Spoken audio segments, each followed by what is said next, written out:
Bagaimana komunikasi kamu selama ini di dalam keluarga, baik antara ayah, ibu, adik kakak, maupun keluarga besar, dan bagaimana cara kamu untuk menemukan solusi atas kejadian atau permasalahan yang ada di keluarga kamu?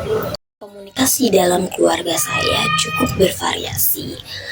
Antara ayah dan ibu seringkali terjadi diskusi yang mendalam tentang keputusan penting. Tapi terkadang terjadi miskomunikasi akibat kesibukannya masing-masing. Solusi yang kami lakukan adalah dengan menjadwalkan waktu khusus untuk berbicara seperti saat makan malam. Dengan saudara, kadang ada konflik kecil seperti perbedaan pendapat. Untuk mengatasinya, kami biasanya mencoba saling mendengarkan tanpa memotong pembicaraan. Dalam keluarga besar, tantangan terbesar adalah menjaga hubungan untuk tetap hangat meski jarang ketemu. Solusinya adalah dengan aktif berkomunikasi melalui grup keluarga di aplikasi pesan atau WhatsApp, sehingga semua merasa terhubung. Selama ini, di antara kamu pasti membaca atau melihat berita atau video yang kontennya ternyata hoax, alias tidak benar. Coba ceritakan berita atau konten apa dan bagaimana sikap kamu setelah menonton tayangan hoax itu. Saya pernah menemukan berita viral tentang vaksin yang katanya bahaya. Padahal itu tidak benar. Awalnya saya hampir percaya, karena beritanya itu disertai dengan gambar dan statistik palsu. Tapi setelah saya mencari informasi dari sumber resmi seperti Kementerian Kesehatan dan WHO, saya menyadari kalau itu hoax.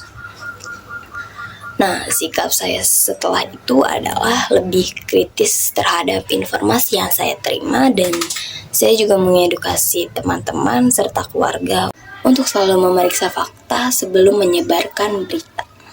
Berdasarkan teori kultivasi, setiap tayangan televisi yang dilihat berulang-ulang kali dalam waktu alam akan mempengaruhi penonton. Nah, tayangan apa, atau tontonan apa, entah itu film, program, iklan, atau apapun yang pernah kamu lihat dan mempengaruhi pikiran atau pendapat, tindakan kamu, coba ceritakan. Menurut teori kultivasi, tayangan yang kita lihat berulang-ulang bisa mempengaruhi pikiran kita. Salah satu contohnya dalam pengalaman saya adalah acara reality show terhadap gaya hidup sehat.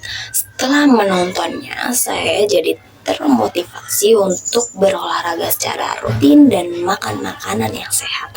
Tayangan ini benar-benar mempengaruhi kebiasaan saya karena melihat manfaat nyata dari pola hidup sehat yang ditampilkan di acara tersebut.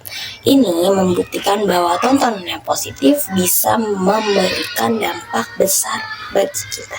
Dengan kemajuan teknologi internet, kekuatan media makin mampu mendekatkan peristiwa yang terjadi di mana saja ke dalam lingkungan audiens. Coba jelaskan menurut kamu atau menurut pandangan kamu dan berilah contoh. Dengan kemajuan internet, saya merasa dunia menjadi lebih kecil. Misalnya saat terjadi bencana alam di negara lain, saya bisa langsung melihat video atau foto dari lokasi kejadian dalam hitungan menit. Contoh yang paling saya ingat adalah banjir besar di Pakistan. Berita dan gambar yang saya lihat di media sosial membuat saya lebih sadar akan kondisi global dan memotivasi saya untuk ikut membantu melalui donasi online. Media telah membuat kita merasa lebih terhubung dengan peristiwa di seluruh dunia. Komunikasi antar pribadi sangat efektif dalam mempengaruhi sikap dan perilaku karena sifatnya interaktif, sehingga saling pengertian lebih mudah dicapai. Nah, coba jelaskan pengalaman kamu saat melakukan komunikasi pribadi dengan siapapun itu, entah itu teman, pacar, kolega, bisnis, dan lain-lain. Dan lawan bicara, Anda kemudian memahami dan mengikuti arahan Anda. Salah satu pengalaman komunikasi pribadi yang paling berkesan bagi saya adalah saat saya memberikan rencana atau presentasi kepada tim organisasi. Awalnya beberapa anggota tim tidak setuju dengan rencana yang saya ajukan, tapi saya mencoba mendengarkan pendapat mereka dan menjelaskan ide saya dengan contoh nyata. Setelah diskusi, mereka akhirnya memahami dan menyetujui untuk menjalankan rencana tersebut.